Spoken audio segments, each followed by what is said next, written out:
un mec qui me suivait, c'est un abonné. Par la suite, il a vraiment trouvé mon adresse. Il est venu devant ma porte. C'était terrifiant, mais ça, c'était que le début. Charlotte Lemay est l'invitée cette semaine du podcast Impact Story. Charlotte, en tant que mannequin, se distingue par son engagement puisqu'elle cherche à sensibiliser aux problématiques écologiques et sociales dans un milieu où on en parle très peu. J'ai perdu des contrats. Après, j'ai l'impression que ça se transforme, qu'aujourd'hui on aime bien que les mannequins aient un métier à côté, qu'elles aient une histoire à raconter. Mais avant de devenir une mannequin à succès, Charlotte a dû surmonter plusieurs obstacles. Mais très rapidement, Charlotte a eu l'opportunité de devenir mannequin et malgré son métier, son engagement ne l'a jamais quitté. Plus le temps passait et plus je me disais que rien n'allait, que vraiment il fallait tout remettre en question. En plus de s'engager pour l'environnement, elle porte aussi sa voix pour des causes féministes. Quant au féminisme, ça a toujours été ancré en moi. Ça m'énerve d'être une fille, tu vois. J'avais envie d'être un garçon. Je me disais juste, putain, la vie serait plus simple. Alors même si pour faire accepter ses engagements, les débuts n'ont pas été simples, elle s'est imposée et ça a porté ses fruits. Et donc en fait, ils trouvent ça cool. Ils disent, ah mais toi t'es genre la mannequin écolo. Aujourd'hui, Charlotte continue à se battre pour changer les mentalités dans le milieu du mannequinat, mais aussi dans le milieu de l'influence via son association.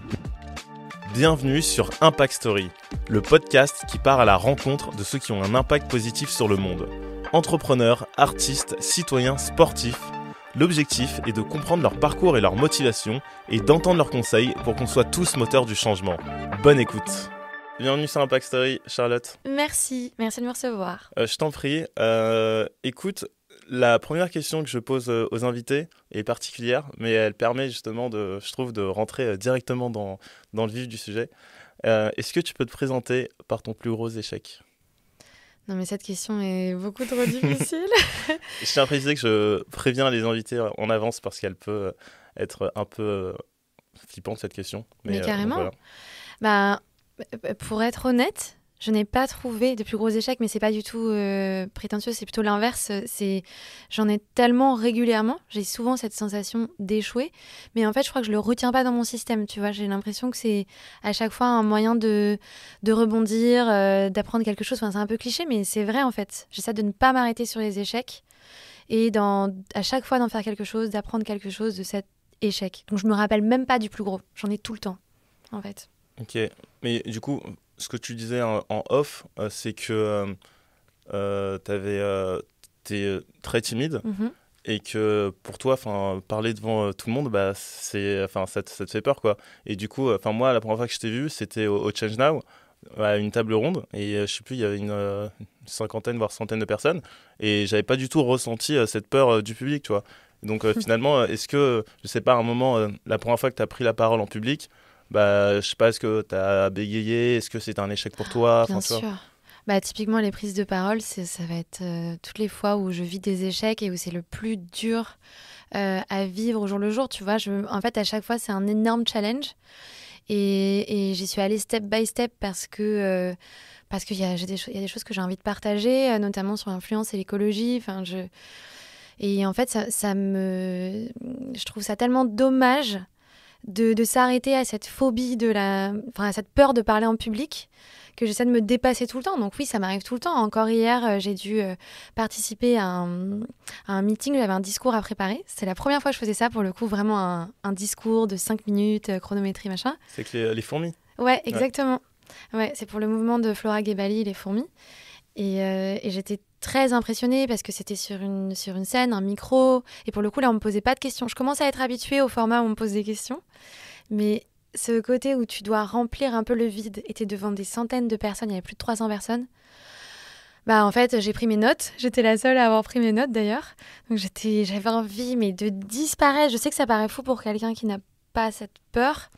Mais juste avant de passer, j'avais envie de disparaître. Je regardais Flora et je lui disais, mais s'il te plaît, annule-moi, je peux partir, je peux mourir là, je veux pas passer. Et en fait, ils étaient tous, on était 7 à parler et tous les autres étaient extrêmement à l'aise, personne n'avait de notes, tu vois, ils s'asseyaient sur la chaise tranquille à faire des grands mouvements, des blagues et tout. Et moi, j'étais là, mais oh là là, mais l'horreur. Vraiment, j'ai prévenu le public tout de suite, j'ai dit, bon, j'aime pas parler en public, ça me terrifie, mais merci quand même de me donner cette opportunité. Et j'ai peut-être regardé un peu mes notes, quoi. Et finalement, oui, quand j'ai terminé, j'étais hyper gênée parce que j'ai tremblé, parce que j'ai lu mes notes par moment et j'ai pas été exactement comme je voulais être. Mais finalement, ça a touché énormément de personnes. Tu vois, il y a plein de personnes qui sont venues me voir à la fin et qui m'ont dit, mais en fait, ton discours, c'était trop cool parce qu'on s'est reconnus dedans, ça nous a touchés, ça nous a embarqués parce que tu as tout de suite prévenu que tu n'étais pas forcément à l'aise et voilà, et en fait, ça a fait du bien à pas mal de personnes. Donc, tu vois, c'est un exemple d'échec, mi-échec, mi-réussite. Mais surtout, je pense aussi que quand tu dis tout de suite que tu n'es pas forcément à l'aise, les gens ils s'identifient aussi plus facilement. Et surtout, je pense que, en fait, la plupart des gens qui parlent sur scène ont peur, mais c'est juste soit ils n'ont pas peur au même degré, ou soit ils manifestent pas leur stress de la même manière. Enfin, moi, quand je parle en public, bah en fait, juste avant de monter sur scène, je stresse. C'est juste que je le montre pas ou j'en parle pas. Et je pense que c'est le cas pour tout le monde. Ouais, mais là, on n'est pas au même niveau. Oui, je pense qu'il y a différents J'en niveaux. dors pas pendant une semaine. Ah d'accord. Okay. J'en dors pas pendant une semaine, Okay. je peux en faire des cauchemars. D'accord. Je dis, j'ai envie de disparaître juste avant que ça arrive. Je perds ma voix, je tremble, je bafouille, je perds mes mots. Les mots me viennent plus, enfin vraiment. Et donc ça, oui, j'en ai vécu plein, des moments hyper gênants. Et surtout, peut-être, tu vois, l'échec que je vivais avant, mais là, aujourd'hui, j'essaie vraiment de me dépasser, c'est qu'en fait, j'ai raté énormément d'opportunités par peur de devoir m'exposer à ce genre de situation. Et en fait, j'ai raté des jobs, j'ai raté des opportunités de prise de parole géniales, de rencontres incroyables, où en fait, juste, j'aurais pu prendre du recul et me dire, en fait, c'est pas moi qui suis importante, ça me dépasse, le sujet me dépasse, et puis aussi, il y aura d'autres personnes, c'est un échange. Et aujourd'hui, j'essaie vraiment de faire ça, mais ça m'a bloqué pendant des années. Et c'est quoi les étapes que tu as... Enfin, c'est quoi les différentes étapes pour réussir un peu à surmonter cette peur? Parce que au final, tu as réussi, tu vois, à faire ce discours hier. Tu as fait un échange au Change Now, faire un discours au Change Now aussi. Donc, j'ai l'impression que tu en fais quand même quelques-uns. Et en plus, c'est dans des lieux super, super cool et avec des grandes opportunités. Donc, comment tu fais quand tu as aussi peur pour dépasser cette peur et le faire quand même, tu vois? En fait, tu es obligé de t'exposer à cette peur. Mais en fait, moi, le conseil qu'on m'a donné, c'est de commencer par des petites interventions, des choses qui nous font peur mais qui sont encore surmontables. Et en fait, c'est ça, j'ai fait étape par étape, en commençant par peut-être des médias moins suivis. Je me souviens pas exactement comment ça a commencé, mais tu vois, c'était peut-être des interviews écrites. Après, ça a été les podcasts. Le premier que j'ai fait, mais j'étais, oh là, ridicule, mais la honte, mais je n'ose même pas le réécouter aujourd'hui. J'avais tout écrit, tu sais, j'avais demandé les questions, j'avais écrit pour me faire une petite béquille pour pouvoir lire mes notes au cas où. Enfin, je n'arrivais pas à trouver ma place, en fait. Et voilà, j'étais tétanisée par la peur. Et en fait, c'est passé. Et j'ai survécu. Et donc après, tu te dis, voilà, qu'est-ce que j'en ressors? Est-ce que ça me plaît? Est-ce que ça vaut le coup de continuer? Et en fait, petit à petit, t'es obligé de te confronter à ta peur. Mais step by step. Et tu vois, il y a des jours où je suis encore terrifiée. Et puis il y a des jours où maintenant, ça va. Genre là, ça va à peu près. À peu près. À peu près. Mais le fait d'y arriver à chaque fois, tu te dis pas, j'ai réussi, du coup, je peux faire plus. Je sais pas si je me dis, tu vois, sur mon discours d'hier, je sais pas si je me dis j'ai réussi, mais oui, si ça te donne toujours envie de te dépasser, un peu comme une compétition sportive ou quoi. Enfin, ouais, il y a ce côté où quand tu t'es dépassé, t'as envie de chaque fois aller plus loin. Ouais, c'est vrai. Et aussi, moi, je trouve que en fait, c'est un peu paradoxal, mais je trouve que c'est plus dur de parler devant 10 personnes que devant 1000 personnes. Ouais. Tu vois ce que je veux dire ou pas? Ouais, complètement. Okay. Je suis assez d'accord. Surtout, j'ai beaucoup de mal à parler devant mes proches quand ils me demandent de répéter un discours, un texte que j'ai écrit. Vraiment, mes proches, c'est le plus difficile. C'est mon public pas le plus intransigeant parce qu'ils ont les yeux de l'amour et tout ça. Mais moi, j'ai envie d'être vraiment bien et j'ai trop peur de leur regard alors que tu te retrouves devant des centaines de personnes. Finalement, tu sais même plus. Enfin, tu vois, typiquement sur les réseaux sociaux, quand tu as une communauté qui commence à être assez grande, il y a plein de personnes qui regardent peut-être tes stories, tes reels, etc. Mais moi, j'ai plus trop conscience de ça pour le coup. Et c'est un peu... ça se fond un peu, ouais. Ouais, c'est marrant. Et c'est ultra paradoxal parce que du coup, tu es dans un métier de représentation où justement soit tu fais des discours, soit tu es sur les réseaux sociaux, ou soit justement enfin tu vois tu fais beaucoup de représentations, du coup le fait d'avoir peur du regard des autres finalement, tu vois, donc c'est ultra paradoxal, je trouve. Est-ce que c'est thérapeutique? Est-ce que j'ai une revanche à prendre? Parlons-en, parlons de ton enfance. Tu vois, la transition est toute faite. Non mais du coup parce que du coup aujourd'hui t'es mannequin engagé sur des sujets d'écologie, de féminisme, et du coup, on verra plus tard comment justement on peut s'engager sur ces sujets-là, alors qu'à première vue, on peut dire qu'il y a plein de paradoxes. Mannequin et mode, en fait, ça peut paraître paradoxal. Mannequin et féministe, pour certains, ça peut paraître paradoxal. Donc, c'est super intéressant d'échanger là-dessus. Mais avant ça, du coup, toi, t'as grandi où? Dans quel type d'environnement? J'ai grandi à Clichy. Et j'étais en cours à Neuilly-sur-Seine, donc école privée, très bon chic, bon genre. Je pense quoi de l'affaire Stan? Non, je rigole. Non, je rigole. On parle pas d'actualité. Non, okay. Non. Ah non. Non. Non, mais j'ai pas forcément aimé. J'ai détesté, d'ailleurs, je vais être très franche, je sais pas que j'ai pas forcément aimé. J'ai détesté mon lycée. J'ai eu des très mauvaises expériences où j'ai été harcelée et où je me sentais un peu en décalage avec les personnes qui côtoyaient cette école. J'ai gardé des bons amis quand même. Je sais pas, enfin, le tableau est pas complètement affreux, mais c'est vrai que je me sentais quand même en décalage avec le mode de vie et les personnes avec qui j'étais à ce moment-là. Et c'est seulement après, quand j'ai fait mes études de droit et d'histoire de l'art à la Sorbonne, que là j'ai trouvé vraiment un équilibre, tu vois, plus de diversité dans les personnes que je rencontrais, plus d'ouverture d'esprit aussi. Et voilà. Donc, tu dirais que tu étais en décalage sur quoi par rapport aux autres? J'étais en décalage... Ah, c'est gênant de parler de ça. Oui, mais bien sûr, mais non, mais c'est vrai. Non, mais j'en ai jamais parlé. J'étais en décalage en termes de moyens, déjà, parce que j'étais un peu la fille de Clichy. Tu vois, mes parents, ils venaient me chercher avec la voiture pourrie, avec des scotch dessus. Enfin, vraiment, j'en parlais à mes parents il y a quelques jours et je disais vraiment, vous m'avez pas bien affiché, parce qu'en soi, ils ont eu complètement raison. Mais du coup, tu vivais à Clichy et t'allais à Neuilly? Ok, super intéressant. Et du coup, c'est tes parents qui ont fait ce choix, j'imagine? Oui. Ouais, parce qu'ils pensaient qu'il n'y avait pas de bonnes écoles à Clichy à ce moment-là. Enfin, en tout cas, ils pensaient faire le bon choix pour moi. Et c'est super, et j'ai appris plein de choses, et c'était un peu un contraste. Mais voilà, oui, je me sentais en décalage par rapport à ça. Et je me sentais en décalage aussi avec leur centre d'intérêt, tu vois. J'ai pas aimé les cours, j'ai pas aimé ce qu'on apprenait. Enfin, je m'ennuyais, j'étais harcelée par des filles de l'école et tout ça. Enfin, je sais pas si c'est lié à une différence de moyens pour le coup. Mais ça peut être plein de choses. Mais ouais, c'est pas une période que j'ai beaucoup aimée. Ok. Non, mais je comprends. Moi, à titre perso, j'ai vécu un peu la même chose. Moi, je vivais à Bobigny et ensuite je suis venu à Paris pour faire mes études, collège-lycée.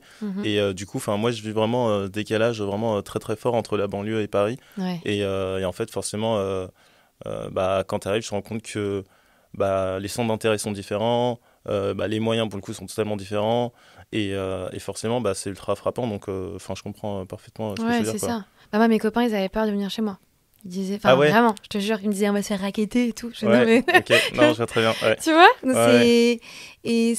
oui, c'est un peu gênant. Alors, ça a été parce que mes parents m'ont beaucoup encouragée à accepter cette différence, parce que ça va, hein, tu vois, ils avaient quand même les moyens de me mettre dans un collège privé, etc. Mais ils m'ont encouragée à être fière de ça, en fait. Heureusement. C'est trop bien, c'est cool qu'ils aient pensé à ça. Et du coup, quand tu étais petite, tu voulais faire quoi, plus grande? Oh là là, il y a eu plein de métiers. Je sais que je voulais être libraire à un moment. Ok. Après, je voulais être présidente de la République. D'accord. Ouais, grave, bien sûr. Cool, trop bien. C'est pas trop tard. Hein. Voilà, je sais pas. Et après, je voulais être photographe. Okay. Je suis passée par plein de métiers. Il y a énormément de choses qui m'attirent. Entre libraire, président de la République et photographe, carrément. Okay, d'accord. Mais tu vois, j'aime toujours autant lire. Et j'aime toujours autant la photo, l'esthétique, trouver le beau chez les personnes que j'aime. Tu vois, j'adore les prendre en photo. Donc ça, c'est resté. Et puis ça reste, je pense, à travers mon compte quand même, cette idée d'esthétique.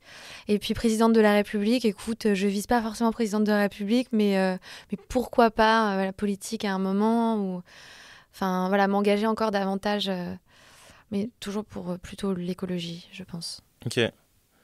Et du coup, après le lycée, tu fais des études à la Sorbonne de droit, c'est ça? Ouais, de droit et d'histoire de l'art. Ok, droit et Je fais histoire un de l'art. double cursus. Attends, et du coup, droit et histoire de l'art, c'est. Enfin, du coup, ça mène à quoi? La question. Ouais, Et oui, en fait, t'as vraiment les... Enfin, c'est vraiment la même chose que ceux qui font que du droit et que de l'histoire de l'art. Ok. Mais ça te permet... Parce que je rêvais d'être commissaire-priseur. Oui, encore un autre métier. Ok, d'accord, d'accord. Parmi les 1000 métiers de rêve. Attends, et commissaire-priseur? Ok. Oui. À quel moment. Attends, commissaire-priseur, c'est ceux qui. Qui font les ventes aux enchères. Oui, bah oui, effectivement, oui, des d'accord. œuvres. Ouais, ouais, carrément, oui. Oui, donc en vrai, ça reste en lien avec tout ce qui est artistique, quoi. Ouais, carrément. Ouais. Bah, j'aurais voulu être artiste, mais en fait, j'aurais voulu. Bah, tu voulais tout faire, quoi. Ok, artiste. Mais oui, mais parce qu'en fait, j'adore tout ce qui est créatif et toutes les formes d'art. Et je pensais que j'avais envie d'être commissaire-priseur parce que je voulais être au contact des œuvres d'art tout le temps. Et en fait, j'ai fait un stage chez Christie's, qui est une des plus grosses maisons de vente. Et ils m'ont convaincue de faire ces études. Et je ne regrette pas une seconde, c'était génial, mais très, très prenant. Et c'est juste que plus j'avançais dans mes études, et moins j'avais envie de vendre de l'art, en fait. Pourquoi? Plus, Parce que c'est je la sais pas, dimension parce que... monétaire, Ouais, commerciale. en fait, je crois que je suis pas faite pour ça. Tu vois, j'ai fait un petit test en galerie aussi, à essayer de faire des ventes et tout. Ça va, je m'en sors bien, mais tu vois, je suis pas forcément heureuse en sortant de ça. Enfin, c'est pas ce qui m'épanouit le plus, quoi. Donc, trop contente d'avoir fait ces études, mais pas ma voie. Et puis aussi, petit à petit, c'est à ce moment-là que je me suis rendu compte de ce qui se passait et que mon mode de vie n'allait pas. Enfin, tout ce que je découvrais sur l'écologie, c'était à ce moment-là. Et donc, quand j'ai terminé mes études, c'est un peu là que j'ai plus voulu travailler dans l'écologie que dans l'art. Après, idéalement, j'aimerais mêler les deux. Mais... Ouais. Donc, photographe, commissaire-priseur, président de la République. Pourquoi tu t'es retrouvé mannequin? Et comment? C'est vrai que c'est n'importe quoi. Ouais, cette on histoire. comprend pas là. Je pense que les gens sont perdus. Hein. Heureusement que j'explique ce que tu fais au début. Hein. J'ai jamais. Je m'en étais pas rendu compte. Non, mais en fait, mannequinat, c'est un peu par hasard. J'avais 16 ans et j'étais serveuse, je faisais plein de petits jobs à côté de mes études, enfin de mon collège, lycée, tout ça. J'étais serveuse notamment. Et c'est une femme qui m'a repérée et qui m'a dit qu'elle pensait que j'avais les critères pour être mannequin. Et en fait, je l'ai rappelé et mes parents m'ont dit « Ok, mais t'as attends de passer ton bac. » Et t'as repéré dans le restaurant? Ouais. Ok. Ouais, j'étais en train de servir. C'était pour un Beaujolais nouveau. Je lui ai apporté un verre de vin. Ok. Et elle m'a dit « Écoute, est-ce que je peux te parler ? Je crois que t'as les critères pour être mannequin. » Ok. Elle te donne sa carte? Ouais. Ok. Ouais. Et du coup, toi, tu rentres chez toi. Enfin, tu te dis quoi à ce moment-là? Est-ce que ça t'a été surprise? Ou Oui. t'es... Ouais. Enfin, à quel point tu étais surprise? Oh là là, c'est une bonne question. On m'avait dit que j'aurais pu... Enfin, on m'avait dit quelquefois que je pourrais être, je sais pas, comédienne ou enfin... Voilà, mon père a été mannequin, donc... Ok, d'accord. Mais un très court moment. Ah, tu dénigres un peu son passé de mannequin, Non, là. pas du tout. Enfin, parce que pour moi, c'est pas... Enfin, oh là là. Non, mais je rigole, Ouais, c'est non. une blague. Ok. C'est qu'il l'a fait quand il était vraiment adolescent et Ok. tout de suite... Enfin, après, il a eu un métier plus de passion, mais donc, je sais pas, c'était pas exclu, mais pour moi, j'étais pas assez grande et c'était pas un rêve non plus. Je pensais pas que j'avais les critères, en fait. Ok, voilà. d'accord. Okay. Non, c'est vrai que t'es petite en plus. non, mais t'as une taille normale. Non, en fait, je me rends pas compte. Non, t'as une taille normale. Oui, t'es grande en fait pour une. Non, mais c'est fille. plutôt grande pour la moyenne française, oui. mais pour la moyenne des mannequins, c'est pas très grand. Oui, c'est vrai. Et en fait, j'étais quand même assez étonnée et je savais pas trop ce que voulait dire le métier de mannequin aussi. Moi, je pensais que c'était un petit job comme ça. Vraiment, je pensais que c'était un job d'été. Donc, mes parents m'ont dit « Ok, mais d'abord, tu passes ton bac. » Donc, j'ai passé mon bac l'année d'après, enfin à 17 ans. Et l'été de mes 17 ans, j'ai commencé le mannequinat, j'ai fait quelques castings. Mais du coup, là, tu rappelles cette dame Ouais. qui s'appelle... qui s'appelle Caroline Labelle. Ok. D'accord. Qui a été mon, on appelle ça une maison mère, enfin mon manager en gros. Et c'est des personnes qui vont te repérer pour te mettre dans des agences et en gros négocier tes tarifs, t'aider à faire ton book, en gros faire des bonnes photos, travailler avec les bons photographes pour pouvoir marcher dans ce milieu, quoi. Ok, donc du coup tu rappelles Caroline dès que tu as ton bac, c'est ça? Ouais. Allô Caroline, tu te souviens de moi il y a un an? Alors entre-temps on avait gardé contact et j'avais quand même fait un test photo. Ok, d'accord. C'est-à-dire que j'avais fait un test avec un photographe qu'elle connaissait pour voir si j'étais photogénique. D'accord. Parce que c'est pas c'est tout intéressant, de... ouais. Ok, ouais. Bah, c'est vrai, mais t'as raison, ouais. Clairement. Bah ouais, il y a plein de filles qui sont jolies en vrai, mais jolies pas en photo. Et en photo, ça marche pas. Et réciproquement. Ouais. Clairement. Non, mais c'est vrai. Hein. C'est moins cool dans l'autre sens. Ouais, c'est vrai. Il y a un sens qui est meilleur que l'autre. Ouais. Okay. C'est horrible. Mais donc voilà, un test photo pour voir si ça fonctionnait. Elle a estimé que j'étais photogénique et que ça pouvait marcher. Et donc elle m'a présenté à une première agence avec qui ça n'a pas trop matché en termes d'affinité. Et je me souviens même plus pourquoi, mais moi j'ai pas trop aimé l'expérience. Il faisait beaucoup de réflexions sur mon physique et enfin vraiment il se passait rien, j'avais pas de job. Et après elle m'a inscrite dans une autre agence, là vraiment juste après mon bac. Donc j'avais déjà ces petites photos, ce book photo à présenter. Et c'est une super agence, c'est toujours mon agence aujourd'hui. Donc ça fait 13 ans. Waouh, trop bien. Et c'est vraiment une agence française qui m'a encouragée à poursuivre mes études et tout ça, parce que sinon, en général, ils ne t'encouragent pas trop à faire ça. Donc voilà, ça commence par des castings. Tu cours des castings dans tout Paris. Genre vraiment, tu fais des rendez-vous partout et tu sais même pas comment tu vas réussir à faire tous les rendez-vous. Et puis après, en fonction de... Je sais pas, c'est de la chance. Et le métier, ce qui est intéressant, ce que j'aime bien dans le podcast aussi, c'est que du coup, moi, je n'ai aucune idée du quotidien d'un ou d'une mannequin, tu vois. Donc, ce serait intéressant que tu puisses dire comment ça fonctionne quand tu es mannequin. Du coup, aujourd'hui, c'est ton métier. Ouais. Et donc, le but, donc, c'est de faire des castings. Ouais. Une fois que tu fais un casting, c'est quoi? Ça ressemble à quoi? Comment ça fonctionne? Alors déjà, le métier a énormément évolué. En 10 ans, ça n'a plus rien à voir. À l'époque, donc quand j'ai démarré, j'avais vraiment 5-6 castings par jour. Et donc, tu te retrouves dans des rédactions de magazines ou dans un petit bureau d'une marque devant des inconnus avec parfois, tu n'as que 3 mannequins qui viennent faire le casting. Souvent, tu en as 50 et tu es là dans une salle d'attente, souvent assise par terre. Soit avec un livre, soit, tu vas essayer de t'occuper parce que les filles se parlaient pas trop entre elles parce qu'il y avait beaucoup d'étrangères, beaucoup de Russes, de Brésiliennes, très très peu de Françaises quand j'ai commencé. Et c'est dû à quoi ça? Alors j'ai pas la réponse exacte, mais déjà critères physiques, c'est des filles qui ont des physiques élancés, qui sont grandes. En tout cas, à l'époque, elles avaient les critères pour être mannequin. Aujourd'hui aussi, ça a énormément changé. Tu vois, les critères physiques. Heureusement d'ailleurs. Mais je pense que c'est dû à ça. C'est dû aussi au fait que c'est un métier où tu gagnes quand même bien ta vie. Et il faut être très professionnel. Et ça, je suis pas sûre que les Françaises prenaient ce métier assez au sérieux. En tout cas, à l'époque. En tout cas, c'est ce que mes bookers me disaient. C'est ce que les agences me disaient. C'est que les Françaises, elles vont arriver peut-être parfois un peu négligées, pas forcément les cheveux propres, etc. Et alors que les Russes, par exemple, c'est un peu des généralités, mais c'est des bosseuses et elles vont arriver avec les ongles nickel. Elles auront fait suffisamment de séances de sport dans la semaine. Tu vois, elles prennent énormément soin de leur corps. Et donc, elles sont plus professionnelles. Tu vois, elles prennent ça vraiment très au sérieux. En tout cas à l'époque. Aujourd'hui, c'est assez différent. Mais donc voilà, les castings, c'était ça. C'est assez solitaire. Et après, ton agent te tient au courant, t'envoie ton emploi du temps la veille pour le lendemain. Donc tu sais jamais trop ce qui va se passer. Il faut être très souple, très disponible. Parce que vraiment, moi, ce qui m'avait marqué, c'est la première fois qu'il m'a dit « Bon, ce soir, tu pars en Suisse ?» bah voilà, tu vas y rester 2 jours. Et je fais, Il dit ça le jour même? Ah oui, le jour même, mais 1000 fois ça m'est arrivé. Ah ouais, ok. Mais bien sûr. La veille pour le lendemain, ça c'est quasi tout le temps. Ok. Vraiment.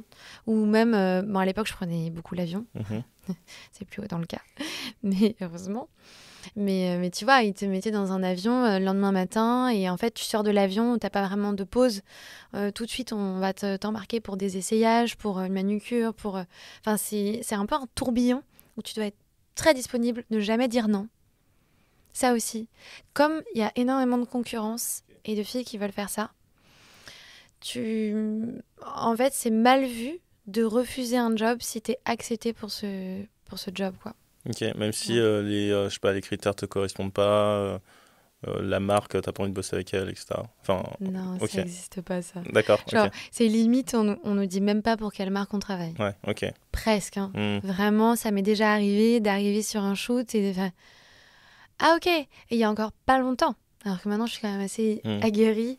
Et, maintenant, t'es une ancienne. Ouais, je suis une ancienne. Ouais. 10 ans de carrière, hein, quand même. Ça bah pas, oui. Et je peux me permettre aussi de refuser certains jobs que je pouvais pas du tout faire quand j'ai démarré. Et tu vois, ça m'est arrivé d'accepter un job récemment et de me dire, bah, c'est super, ça me correspond totalement sur l'image, c'est éco-responsable, c'était pour une pharmacie. Et en fait, j'arrive sur le job et on m'a pas dit que c'était pour Black Friday. Et là, vraiment, le brief, c'était genre, tu vas récupérer un iPhone et tu cours dans l'Apple Store et j'étais en angoisse totale et je me disais, mais pourquoi moi? Pourquoi vous m'avez prise moi pour ce job? C'est pas possible. Donc c'est pour te dire, on ne sait jamais ce qui va se passer jusqu'au shooting, quoi. On a zéro info. En fait, c'est ultra bizarre. Ok, d'accord. Mais ça montre vraiment à quel point ils savent que les candidats vont accepter, quoi. Et qu'en fait, il y a un rapport de force qui est totalement inversé. Ah, mais complètement. Okay. Mais en fait, c'est un métier que tu fais très jeune, souvent loin de chez toi. Parce que même moi, tu vois, j'ai énormément voyagé, j'ai été dans plein de capitales pour travailler. Tu pars pendant 2 mois, parfois dans des pays où tu ne parles pas du tout la langue et ils ne parlent pas anglais. Et en fait, t'as juste un traducteur, genre en Corée. Okay. Et je me retrouvais à être seule. Tu pars pas avec ton agent dans ce cas-là? Non. Okay. Ah non, mais ils sont... Ah, donc on te met dans un avion, dans un train, tu pars et hop. Et après, tu discutes avec l'agence sur place. Okay. Et là, tu as des traducteurs, etc. Mais franchement, c'est vraiment un métier solitaire. Et où tu as finalement assez peu de pouvoir, assez peu de moyens de t'imposer, en tout cas quand tu démarres, à moins d'avoir vraiment tout de suite décroché la campagne exceptionnelle qui fait que tu fais partie des tops et que tu es très demandé. Et donc, en fait, tout de suite, tu peux te permettre de demander des tarifs, de demander avec qui tu travailles, enfin, d'imposer tes conditions. Sinon, tu rêves, en fait. Parce que voilà, un métier très jeune, parce que c'est un métier qui fait rêver énormément de personnes. Donc la concurrence est rude. Et puis, il y a quand même un problème sur le traitement des mannequins. Ouais. Il y a un gros problème. Ouais. Et du coup, donc en gros, tu fais casting, shooting, et une fois que tu fais shooting, après, tu rentres chez toi, grosso modo. Ouais. Si je résume. Ok. Et donc, en fait, le métier, c'est vraiment... c'est ça, casting, shooting, tout le temps, à droite, à gauche. D'accord. Parfois des tournages, parce que tu peux aussi bien faire des photos que de la vidéo. Moi, je fais pas de défilé. Il y a aussi des filles qui font des défilés. Okay. Mais ça, en fait, on est classé en différentes catégories. Non. Ok, d'accord. C'est pas vraiment un choix. Ok. Après, disons que ça me convient bien. Mais tu vois, on sépare les mannequins en mannequins commercial, dont je vais plutôt faire partie, et mannequins plus mode. Et là, ça va être des filles qui sont d'ailleurs pas forcément hyper photogéniques, mais qui vont parfois avoir une gueule, qui ont un physique, donc elles vont être très grandes, souvent pour les défilés, même si évidemment il y a des exceptions. Et c'est des filles qui vont faire beaucoup d'éditos, enfin de magazines, de mode. Et c'est des profils... Ce qui est assez terrible avec ces profils-là, c'est que tu peux avoir une montée fulgurante. Vraiment, ça peut marcher hyper bien. Tu peux faire tous les défilés de ouf, faire les meilleurs shoots, des campagnes Prada, des trucs comme ça. Et après, tu peux passer de mode, en fait. Enfin, alors que les profils, les filles un peu commerciales, ça va être, je sais pas comment le décrire, mais c'est des filles qui sont photogéniques, qui ont des traits réguliers et qui passent un peu moins de mode, même s'il y a toujours des modes sur les physiques. Il y a quand même ce truc plus pérenne, quoi. Et c'est là où tu fais affaire plus des campagnes de cosmétiques, par exemple. Moi, ce que je fais beaucoup. Ok. Mais non, mais c'est intéressant parce que du coup, on voit que, mine de rien, enfin, le métier de mannequin de l'extérieur, comme tu dis, ça fait rêver plein de gens. Et du coup, je pense que tu as beaucoup de gens qui ont des étoiles dans les yeux et qui peuvent se dire, bah, en fait, c'est vraiment la vie de rêve. Enfin, j'imagine qu'il y a plein d'aspects positifs, Oui. mais il y a plein d'aspects négatifs dont on ne parle pas, comme Ouais. ce que tu viens de mentionner, la solitude, le fait que tu puisses être Oui. objectivé, je sais pas comment on dit. Objectifié. Ouais, Ouais, exactement. ou peut-être, moi aussi je Ouais, bug. ok, voilà, je pense qu'on a compris. Ouais, vous avez compris. Et donc, il y a cet aspect-là, mais il y a aussi un autre phénomène que tu avais partagé en story. Et le fait que. Donc, ça, du coup, je pense que ça, c'est tes mannequins, mais en plus de ça, toi, tu communiques sur les réseaux sociaux. Et donc, il y a un phénomène qu'on appelle déjà les relations parasociales. C'est-à-dire qu'un créateur de contenu, à force de partager son quotidien avec ses abonnés, les abonnés vont développer une forme de relation avec ce créateur, ils vont se sentir proches de lui. Et je pense que du coup, quand tu es mannequin, tu as ça, mais poussé dans une autre forme d'extrême. Et il y a un terme pour ça, dont j'ai oublié le terme, c'est des abonnés ou des fans. Ah, Érotomane ? Exactement. Bah, j'en ai eu un, ouais. Oui, je sais, bah oui. Ah oui, c'est Ouais, ça, oui, ouais. bien sûr. Érotomane. Du coup, donc le terme, enfin, pour ceux qui connaissent pas, mais c'est ceux qui tombent amoureux d'une personne, mais de manière virtuelle, et qui sont persuadés que cette relation est réciproque. C'est ça que Exactement, tu l'as très bien résumé. et donc toi, tu avais fait des stories il y a quelques mois, cet été, il me semble, ouais, j'étais ultra choqué, mais du coup, peut-être, est-ce que tu peux nous en dire un peu plus sur cette histoire? Est-ce que c'était la première fois? Est-ce que tu as déjà eu d'autres situations pareilles? J'ai plein de situations compliquées, mais celle-là, ça a été pour moi la plus effrayante parce qu'en fait, ouais, c'est un abonné, c'est un mec qui me suivait, je sais pas depuis combien de temps, qui m'envoyait des messages, mais tu vois, enfin comme ça arrive très régulièrement, donc je me doutais de rien, je m'inquiétais de rien. Et en fait, un jour, j'ai reçu une lettre, mais électronique, donc c'était par mail à ce moment-là. Donc je vois cette lettre, je la lis, et tu vois, j'ai senti quelque chose de différent, à tel point que je me suis effondrée en larmes quand j'ai fini de lire la lettre. D'accord. Je me souviens, tu vois, je me rappelle mais parfaitement la scène et de me dire, ok, là c'est pas normal. Là, on n'est plus sur juste un mec un peu chelou qui me suit et qui m'envoie des vieux compliments. Enfin, pardon pour ceux qui m'envoient des compliments. Non, mais tu vois ce que je veux dire, il y en a qui sont hyper lourds et qui sont parfois un peu bizarres et insistants. Là, c'était au-delà d'être insistant. Il avait un discours vraiment dérangé, c'est indescriptible en fait, d'un paragraphe à l'autre. Il allait me dire mon amour, je suis venue te voir et tu m'as même pas regardé. Et en fait, là, il donnait mon adresse, enfin, plus exactement une adresse qui est en face de mon ancien chez moi. J'ai déménagé d'ailleurs. Suite à cette histoire? Ouais, Wow, notamment, ok, ouais. d'accord. Donc en fait, il donnait un numéro en face de chez moi, donc je me disais c'est flou, est-ce que je me trompe? Et je me disais non, je suis sûre qu'il était là en fait. Et puis le paragraphe d'après, il devenait un peu insultant, à me dire mais plus jamais tu me fais ça, je suis venue te voir et tu m'as même pas regardé. Et là, à nouveau, il redevenait amoureux, transi, notre relation, notre histoire est incroyable, je vais revenir te voir vite, etc. Et en fait, ça oscillait enfin, c'était terrifiant, vraiment, juste cette lettre, mais ça, c'était que le début. Et en fait, par la suite, il a vraiment trouvé mon adresse, mon étage, ma porte.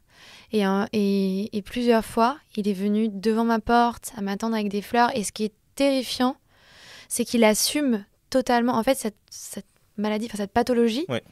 Érotomane. T'es vraiment convaincu d'être dans ton bon droit.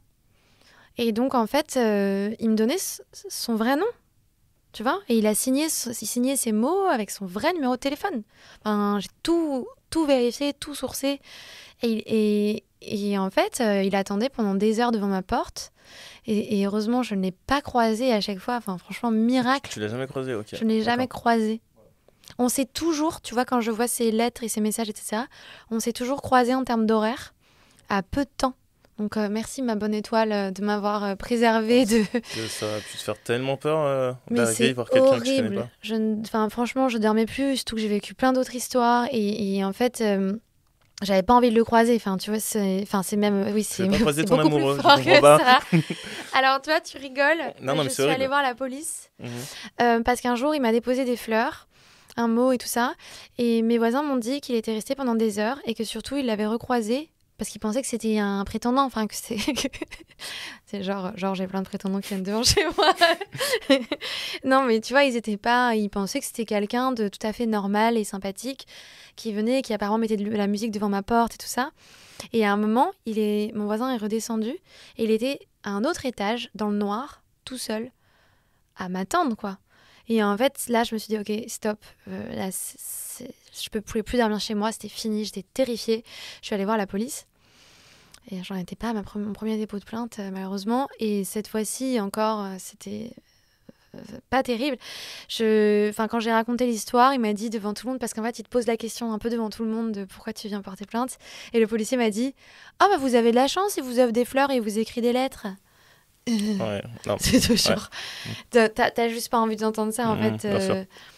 Je pouvais plus dormir, je dormais plus la nuit, je dormais plus chez moi. Enfin, dès que je dormais chez moi, j'étais à double tour à me dire que ça se trouve, il allait réussir à rentrer. Enfin, bref, c'est un peu l'horreur. Et mon copain de l'époque l'avait appelé et lui avait dit d'arrêter de m'appeler et tout ça. Mais en fait, ça ne lui pose aucun problème. Il s'est dit que j'avais envie de cacher notre relation au grand jour. Et en fait, c'est interminable. Et jusqu'à ce qu'il soit auditionné par la police. Et là, franchement, je touche du bois, ça va mieux. Et de toute façon, j'ai déménagé et tout ça, mais j'ai plus de nouvelles et j'espère que ça n'arrivera plus, quoi. Mais c'est vraiment très flippant. Bah, j'imagine, surtout que il avait ton adresse, il t'attendait devant ta porte. Ah, mais toute la nuit parfois. Et la police a prouvé qu'il venait. Plusieurs heures, ils ont suivi son téléphone, ils ont traqué son téléphone. Et tout a été avéré. Et malgré tout, ça a été classé sans suite. Non. Bien sûr. C'est pas vrai. Ouais. Waouh. Voilà. Donc ils ont pu tout prouver. J'ai les lettres, j'ai tout. Tu vois, le harcèlement a été avéré. Et voilà. Mais en fait, la justice est, j'imagine, débordée. Enfin, c'est plus ce que j'imagine, je le sais, mais voilà. Donc ça s'arrête là. Mais waouh, c'est super choquant. Mm. C'est fou. T'as souvent été confronté à ce type de situation sans forcément que la personne t'attende devant chez toi, mais que t'as eu pas mal de personnes qui pouvaient t'harceler, en fait, Ouais. globalement. Ça, oui. Mais de manière générale, je suis pas trop touchée par ça. Juste parfois, ça me fait peur je me dis que ces personnes-là sont dans la rue, tu vois, genre, et que vraiment, c'est des personnes qui envoient des messages genre, tous les jours, plusieurs fois par jour. Et tu te dis, mais quand même, ça va être compliqué. Je me demande ce qui se passe dans leur vie. Et c'est pas des messages très sains. Et donc, c'est un peu perturbant. Mais ça m'affecte pas autant. Tu vois, ça me fait pas peur. Je me dis juste parfois, bon, il y a des gens chelous. C'est tout. Mais oui, c'est très régulier. Ouais, c'est dingue. Mm. Moi, en tant que mec, je suis jamais confronté à ce genre de situation. Mais du coup, je trouve que c'est toujours important quand on a ce type de témoignage, parce que du coup, ça permet à ceux qui ne se rendent pas compte et qui ne sont pas concernés par ça, justement de faire attention, d'avoir une prise de conscience, même si ces personnes ne sont pas forcément... vont pas forcément être des acteurs de harcèlement, mais ça permet aussi de savoir que ça existe, quoi, et d'essayer d'aider quand c'est possible, tu vois. Surtout que c'est un peu une double... La violence est un peu double, il y a un peu une double peine quand tu racontes, quand tu partages ce genre d'histoire et que t'es pas pris au sérieux en face. Tu vois, typiquement, ce policier qui me fait une blague, pour lui, c'est pas grand-chose, tu vois. Pour lui, c'est anodin. Et en fait, toi, tu viens et t'es un peu traumatisé par ce qui se passe. Et c'est vrai que quand les personnes, elles sont pas forcément mal intentionnées, mais quand elles vont te faire une blague en retour ou, mais surtout ou que là, pas être à l'écoute, ouais. C'est assez violent en fait. C'est la double peine. Ouais, c'est sûr, j'imagine. Surtout que la personne est venue devant chez toi, quoi. Ouais. Et du coup, si on parle de ton métier, comment... même de ta prise de conscience, comment c'est venu ta prise de conscience liée à l'écologie, au féminisme, comment c'est venu? Alors, en ce qui concerne l'écologie, progressivement, je pense, et j'ai pas de date exacte, j'ai pas de Ouais. déclic, tu vois, il n'y a pas eu de moment, genre de moment magique où je me suis dit, hey, mais en fait, ça va pas, Mhm. vas-y, on change le monde tout de suite, tu vois. C'est juste progressivement, ça a commencé par ma salle de bain où j'ai voulu faire attention aux produits que j'utilisais, les créer moi-même. Après, ça a été la fast fashion où je me suis dit, en fait, ok, plus jamais je rentre dans un H&M ou un Zara. Et petit à petit, bah, tu vois, dans mon métier, je prenais beaucoup l'avion. Je me disais, bah, pareil, ça suffit maintenant. Ça a trop d'impact. Il faut que j'essaye de transformer ça, de commencer à prendre le train plutôt que l'avion dès que c'est possible. Et en fait, plus le temps passait et plus je me disais que rien n'allait. que, que vraiment, il fallait tout remettre en question. Donc voilà, il n'y a pas eu de... La prise de conscience est très progressive. Et encore aujourd'hui, je pense que mon engagement grandit et j'en apprends presque tous les jours sur ce sujet et j'essaie de trouver ma place là-dedans et de trouver à quel point j'ai envie de m'engager là-dedans aussi. Mais voilà, c'est une évolution progressive. Et quant au féminisme, je crois que ça a toujours été ancré en moi. J'avais toujours besoin de dire, mais attends... Enfin, il y a plein de choses depuis toute petite qui m'ont marquée où je me dis, mais pourquoi ça m'énerve d'être une fille, tu vois. J'avais envie d'être un garçon. Tout le temps. Enfin, je sais que c'est vraiment quelque chose qui me travaillait pendant des années de me dire, ce serait tellement plus simple d'être un garçon, mais j'arrivais pas concrètement à dire pourquoi. Je sais que je me disais juste, putain, la vie serait plus simple. J'ai envie d'être un garçon, j'ai envie de faire des blagues, j'ai envie de trucs. Enfin, je sais pas, tu vois, j'avais l'impression que les filles, on devait être toujours polies et gentilles et douces et surtout beaucoup de réflexions. Moi, j'avais beaucoup de réflexions sur mon physique, sur ma manière de m'habiller, tout le temps, tout le temps. Et en fait, si tu l'acceptais pas, t'étais chiante. Et je crois que c'est ça. Tu vois, maintenant, avec le recul, je crois que c'est ça qui me dérangeait beaucoup. En tout cas, au collège, lycée, tout ça. Et alors après, le féminisme, c'est pareil. Ça grandit avec des histoires que j'entends, des injustices permanentes, et notamment sur les agressions sexuelles. Pour avoir vécu des histoires pas hyper fun, où je me suis rendu compte qu'on est complètement... abandonné, enfin que vraiment y a pas de on n'a pas d'aide, on n'a pas d'écoute et même quand on en parle à ses amis et moi-même j'ai eu honte d'ailleurs de pas avoir suffisamment écouté des amis qui m'ont parlé d'agression sexuelle, mais en fait il y a une forme, on est gêné, tu vois, et aujourd'hui ça s'ouvre un peu, mais il y a encore beaucoup à faire et il faut pas lâcher, quoi. Et donc c'est assez inné, ça, mais pareil, ça grandit avec des expériences. Et dans le milieu du mannequinat, j'imagine que historiquement, il y a plus de... C'est un milieu qui est plus, comment dire, plus propice aux agressions? Ou c'est une idée que je me fais? Je me Ou suis déjà posé harcèlement? cette question. Bah, encore une fois, oui, bien sûr, tu vois, comme c'est un métier où les filles sont plutôt jeunes, jolies et seules, oui, j'imagine que ça peut créer ce genre de situation, bien sûr. Mais enfin, en fait, j'ai mon expérience personnelle parce que ça représente pas du tout tous les mannequins. Je sais qu'il y a plein d'histoires. Pour le coup, moi, c'est pas là que j'ai eu mes pires expériences. Du tout. Vraiment. Donc, je sais pas pourquoi, mais j'ai été préservée de ça pour le coup.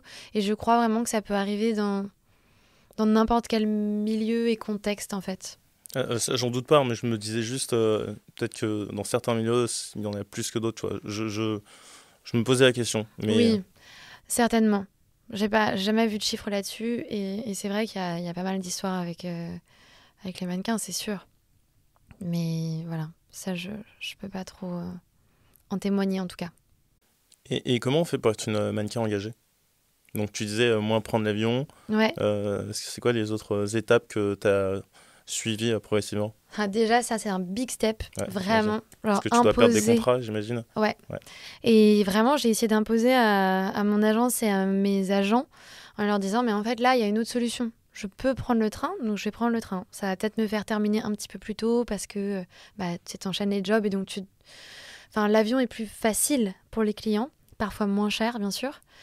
Mais en fait, il y a un moment où quand j'avais plus autant besoin de gagner ma vie, où j'avais plus la liberté de faire ça, j'ai essayé de l'imposer et honnêtement, c'est risqué et je comprends qu'on n'ait pas envie de le faire.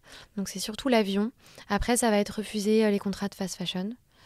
Donc ça, pareil, j'ai pas toujours le contrôle, mais j'essaye de le faire. C'est prévenir toutes mes agences en fait de ma démarche et essayer de les accompagner là-dedans parce qu'en général, ils savent pas trop ce qui est bien ou mal dans les marques et tout ça. Enfin, ils n'ont pas forcément la même conscience ou connaissance du sujet. Enfin, donc il y a ça. Et je crois aussi que ça passe par le fait de... En fait, quand t'es mannequin, tu rencontres quasiment tous les jours des nouvelles personnes.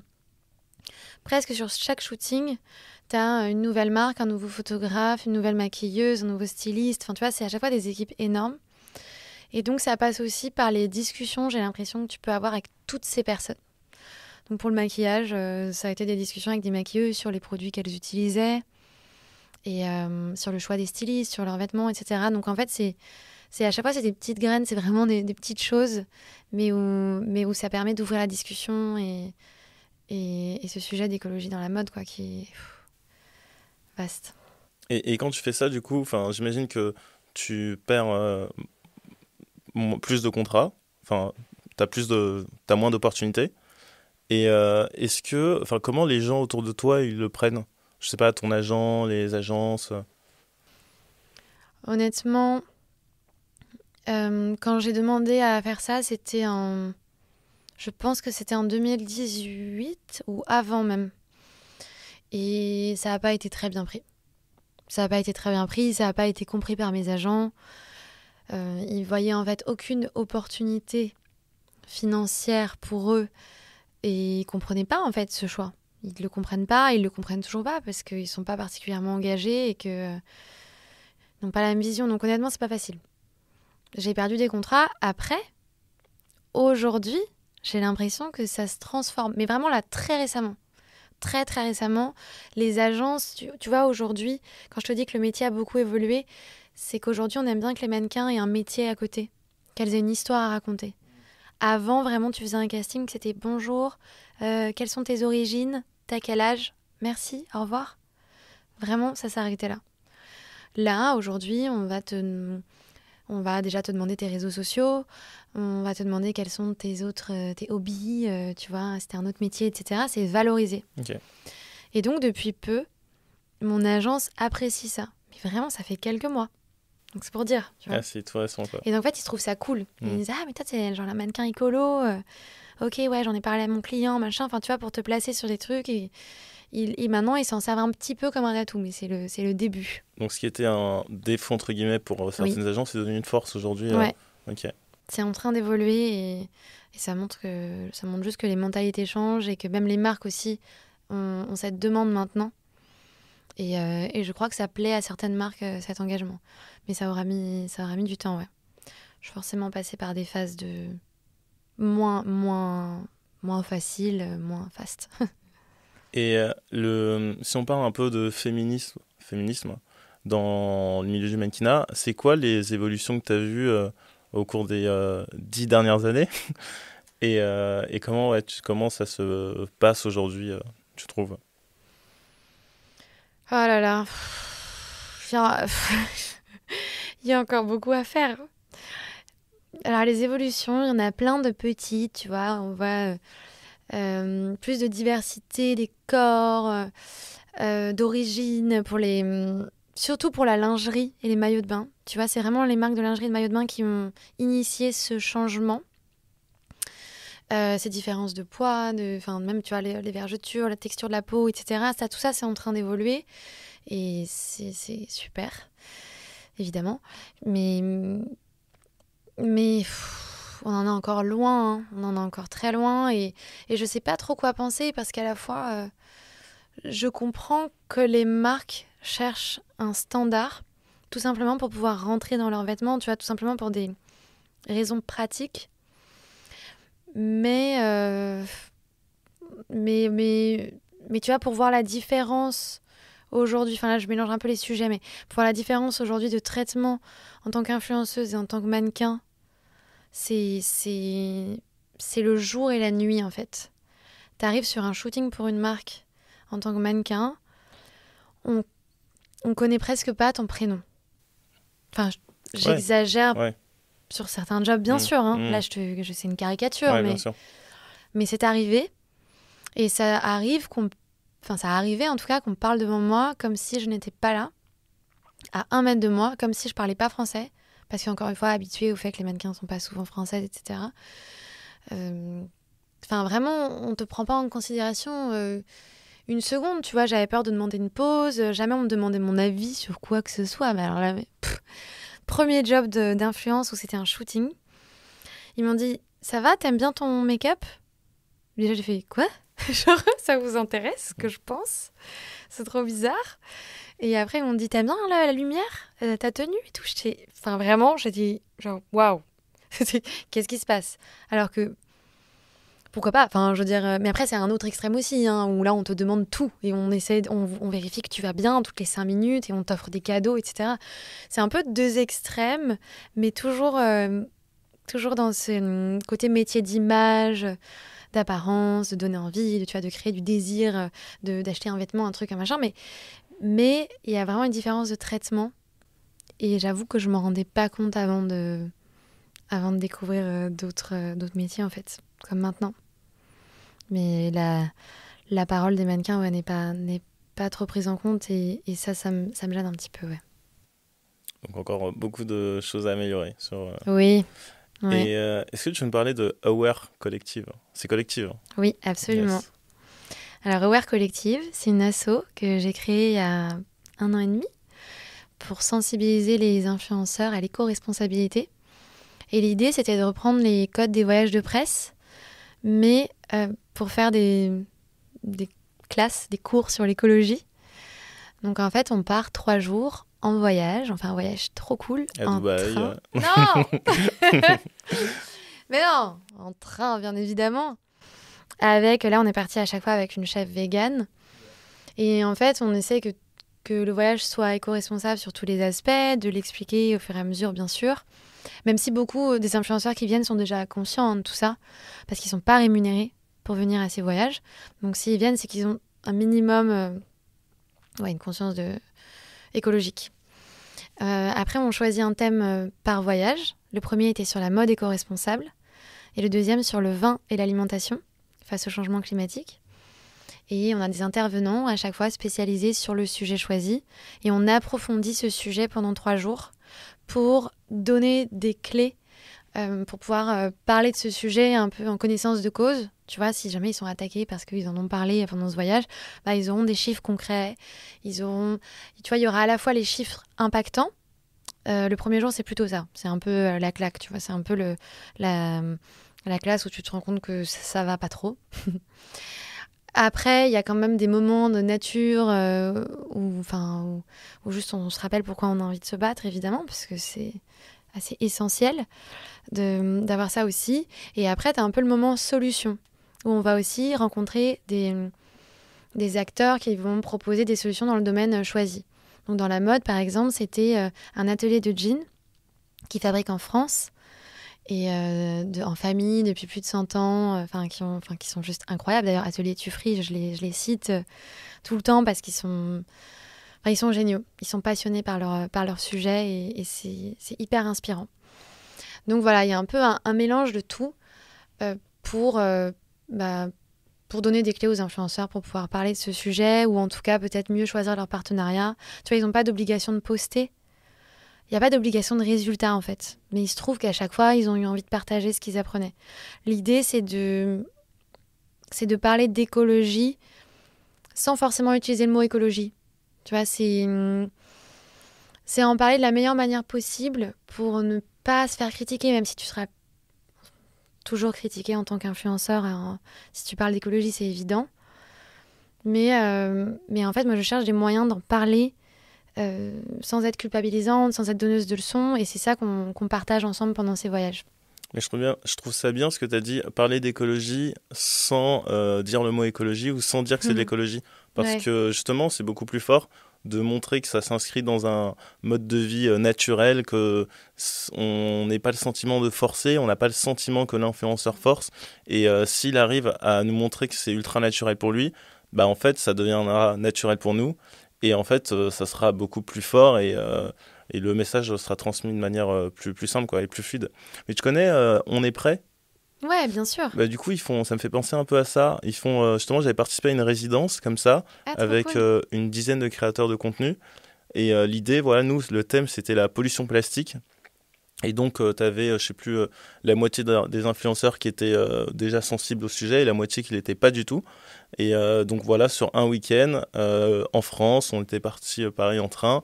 Et l'idée, c'était de sensibiliser sur différentes thématiques afin que chacun des influenceurs puisse en repartir avec des clés et puissent en parler ou non à leur audience s'ils le souhaitaient. Et c'est assez fort parce que du coup, tu as plusieurs créateurs qui ont des communautés plutôt grandes et assez fortes. Et donc, ils peuvent aussi sensibiliser en utilisant leurs termes, leur identité. Et c'est très, très puissant, quoi, je trouve, comme message. Donc, trop bien, bravo.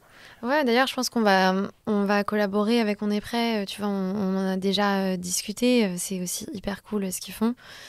Et puis de toute façon, on manque justement d'initiatives pour aller dans cette direction avec l'influence. Donc c'est top, c'est trop bien. Et comme tu le dis, en fait, l'idée, c'est pas d'imposer un discours et que ça paraisse pas naturel. L'idée, c'est de reprendre les codes de ce qui fonctionne déjà de manière générale en marketing, mais ce qui fonctionne déjà aussi sur le compte de chacun. Chacun doit s'approprier avec ses mots tout ce qu'il apprend et à sa manière. Et tu vois, effectivement, moi je dis toujours, en fait, tu peux t'engager. Enfin, en fait, je viens d'écrire un livre, et donc c'est ce que j'essaie d'expliquer dans le livre, c'est tu peux t'engager de plein de façons. Si tu n'as pas besoin d'être activiste pour avoir un bon impact sur tes réseaux sociaux, ça peut commencer par refuser des partenariats qui sont horribles, genre des partenariats de méga fast fashion. Enfin, ça, par exemple, c'est plus possible et ça, c'est la première forme d'engagement. Après, ça va être juste donner envie de faire du vélo, de prendre le train. Mais t'as pas besoin de dire que c'est éco-responsable. Juste, regardez, c'est trop beau. Le train, c'est trop stylé. Et en fait, voilà, petit à petit, il y a plein d'étapes qui vont permettre d'être plus éthique dans sa manière d'influencer sans se faire défoncer quoi, par les commentaires, clairement. Et du coup, ton livre, l'objectif, hein, c'est quoi? Il sort quand? Le titre, c'est quoi? Et, tu parles de quoi dedans? Alors, il sort le 21 février. Il s'appelle Influenceur engagé. Et quelle a été la troisième question? Je parle de quoi dedans? Ouais. Ah là là, je suis pas encore prête à le pitcher, je viens de le finir. Non, mais si, je parle, en fait, j'essaie de définir le métier d'influenceur parce qu'il est très flou pour beaucoup de monde. Même le Larousse l'a mis enfin, tu vois, ça existe que depuis 3 ans, je crois, dans le dictionnaire. C'est vrai, oui, j'ai entendu parler, ouais. Enfin, tu vois, il y a une loi qui est en train d'être créée. Maintenant, on dit créateur de contenu, je crois. Enfin, ça dépend des gens. Bien sûr. Non, mais je suis d'accord, je rigole. Et je parle de cette différence. Ouais. Et ouais, t'as tout à fait raison. Je crois que 2/3 des influenceurs et créateurs de contenu préfèrent ce terme. Donc, absolument. Après, pour un titre, c'est plus accrocheur influenceur. Et personnellement, c'est pas un mot qui me dérange et ça m'a permis d'ouvrir sur le fait que justement, je parle pas que des influenceurs qui font du placement de produits. Être influenceur, c'est avoir une communauté, mais pas que. Tu vois, il y a toujours eu des influenceurs. Donc c'est en fait, je pars de là. Petite histoire de l'influence. Ça commence à l'Antiquité. Et, ah ouais, à l'Antiquité, c'est qui bien sûr. Tu cites qui, par exemple? Les philosophes. En fait, il y a plein. Je parle de Napoléon, je parle de la reine Victoria, je parle de plein de personnes qui ont influencé à leur niveau, leur communauté, en fait, à ce moment-là, tu vois, qui ont créé des modes. Par exemple, la reine Victoria a créé la mode des robes blanches pour se marier. Avant ça, on ne se mariait pas en blanc. Et en fait, elle a décidé de venir en blanc pour être justement pas trop...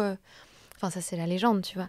Pas trop visible. Elle voulait être discrète par rapport à son mari, qu'elle aimait infiniment. Et donc, en fait, elle a créé une mode qui, depuis... qui n'a pas bougé, quoi. Donc, pour moi, c'est déjà une influenceuse. Et en fait, c'est ça qui est cool. C'est de se rendre compte que l'influence, ça ne s'arrête pas juste à un nombre de likes ou d'abonnés. Ça peut être immense et s'exprimer de plein de façons. Donc dans le livre, on parle de ça. Enfin, je dis on parce que je l'ai écrit avec ma sœur, qui elle, est journaliste, et écrivaine, parolière, et qui m'a aidée à mettre en forme toutes ces idées, tout ce que je partage, des anecdotes de mon métier et tout ça. Donc, on partage des conseils sur les réseaux sociaux, tout ce que j'ai appris jusqu'à présent pour réussir sur les réseaux sociaux. Je me suis aussi beaucoup renseignée sur même les autres réseaux que je ne connaissais pas forcément. Et après, comment l'adapter, comment parler d'écologie sans être lourd. En fait, montrer qu'il y a plein de comptes, je parle de toi aussi bien sûr, qui vont en parler en partageant notamment, comme toi, des initiatives positives, qui vont en parler avec humour, qui vont en parler de manière artistique. Et en fait, voilà, il y a un infini de possibilités et c'est ça qui est génial en fait. Ah bah, trop bien. C'est aussi un peu le but du podcast, c'est de montrer vraiment qu'il y a différentes manières de s'engager. Toi, sur le métier de mannequin, mais ça peut être, je sais pas, dans l'entrepreneuriat, dans l'humour, dans plein de trucs. Et donc finalement, ce qui est intéressant, je trouve, c'est que souvent, quand on n'est pas lié à l'écologie, on peut se dire, en fait, la seule manière de s'engager, c'est d'être, je sais pas, militant, d'être activiste, d'être sur le terrain, d'être un écolo vraiment ultra engagé. Alors qu'en fait, aujourd'hui, comme tous les secteurs de la société vont être concernés, en fait, tous les secteurs de la société peuvent s'engager. Et donc, il y a 1001 façons de s'engager, quoi. Grave. Ah, mais totalement. Il faut faire avec les cartes en fait qu'on a entre les mains, il faut faire avec ce qu'on connaît, il faut faire avec les codes de son milieu et c'est là qu'on aura le plus d'impact en fait. Enfin, en tout cas, aujourd'hui, j'en suis convaincue, donc ouais, je suis complètement d'accord avec toi. Jolie transition sur la question de fin. C'est quoi pour toi avoir de l'impact ? Oh. Je t'ai pas prévenu pour cela. Tu m'as pas prévenu. Non. Ok. Tu vois, j'ai une anecdote qui me vient. Ça peut être une anecdote, ouais, ma réponse. Je te dirai à la fin si c'est validé ou pas. Ok, non, je super. Merci, la pression. Non, vas-y. Un soir, l'année dernière, je devais aller à un événement Greenpeace. Et finalement, j'ai pas pu m'y rendre. Mon problème de transport, bref. Et je me suis retrouvée à un événement automobile, à une table avec que des journalistes automobiles. Et donc une dizaine de journalistes entre 30 et 70 ans. Que des hommes, bien sûr. Et c'était très drôle parce que je me suis mise un peu à parler de ce que je faisais, d'écologie, d'influence, de mannequinat, machin, mais tout ça en parlant d'engagement et aussi de féminisme, bien sûr. Et au début, j'en parlais juste à mes voisins de table. Et petit à petit, ils arrêtaient de parler et tout le monde s'est intéressé à notre conversation. Et vraiment, c'était hilarant. Parce qu'en fait, ils étaient tous passionnés par la conversation et à me dire, mais c'est incroyable, ok. En fait, ils n'avaient jamais ce genre de conversation. Je suis complètement sortie de ma bulle. Et à ce moment-là, ils m'ont dit, tu vois, t'as raté une soirée Greenpeace, mais finalement, t'as eu plus d'impact ici, avec nous, les gros requins, qui ne parlons jamais de ce sujet-là, que potentiellement à ta soirée Greenpeace où il y aurait eu plein de personnes déjà convaincues. Clairement.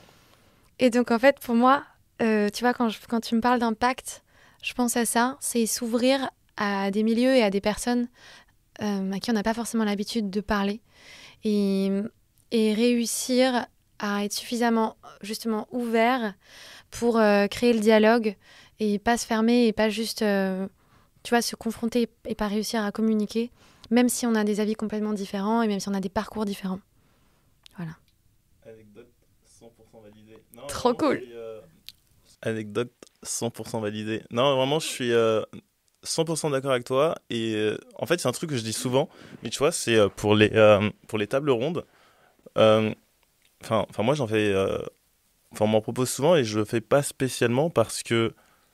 Après, c'est personnel, mais je trouve que dans les tables rondes, en fait, tu parles souvent à des convaincus. Et je trouve que c'est beaucoup plus fort de réussir à faire des tables rondes sur un public qui n'est pas du tout sensibilisé sur le sujet. Parce qu'en fait, ça sert à ça, en fait, les tables rondes. Tout le discours écolo, ou à chaque fois que tu as un discours qui est un minima engagé, en fait, ça sert à rien de l'avoir devant des personnes qui sont déjà convaincues. Il faut vraiment l'avoir devant des personnes qui connaissent pas le sujet.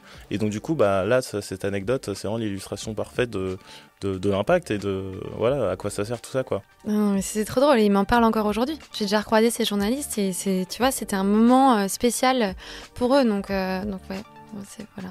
Je suis contente qu'elle t'ait plu. Merci beaucoup pour tout, Charlotte. Merci à toi.